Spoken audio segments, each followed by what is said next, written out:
তুমি এই জায়গায়? আমারও তো একই প্রশ্ন আঙ্কেল, আপনি এই জায়গায় কি করতেছেন? আপনি সেদিন না আমার বললেন যে আপনি 5টা বছরের মাত্র আছে রিটায়ারমেন্টের, ভালোভাবে চলবেন, ঘুষ খাবেন না, সুদ খাবেন না, তার মানে আপনি এই জায়গায় দুর্নীতি শিখতে আইছেন? এই বেশি কথা বলিস না, আমি 30 বছর সৎ ছিলাম, এই 30 বছর তুই সৎ থেকে না তারপর আসিস এখানে।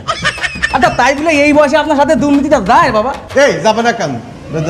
শিক্ষার কোনো বয়স নেই, দুর্নীতির কোনো শেষ নেই।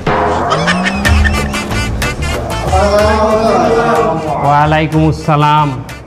সম্মানিত শিক্ষার্থীবৃন্দ, দুর্নীতি ট্রেনিং সেন্টারের ওরিয়েন্টেশন ক্লাসে আপনাদের সবাইকে স্বাগতম। আমরা এত গাছের টাকা দিয়ে ভর্তি এলাম, তা আমাদের একটা ভালো এসি রুমে বসাবেন, সেই এসি রুম তো দূরের কথা, ফ্যানও নেই, দেখতেছে এই গাড়ি গ্যারেজ, এটা কোনো কথা হলো? আমাদের এই গাড়ির গ্যারেজে বসালেন আপনারা? আপনাদের বসানোর কথা এসি রুমে, কিন্তু আমরা বসাইছি গাড়ির গ্যারেজে। এখানে আমরা কিঞ্চিত দুর্নীতি করছি।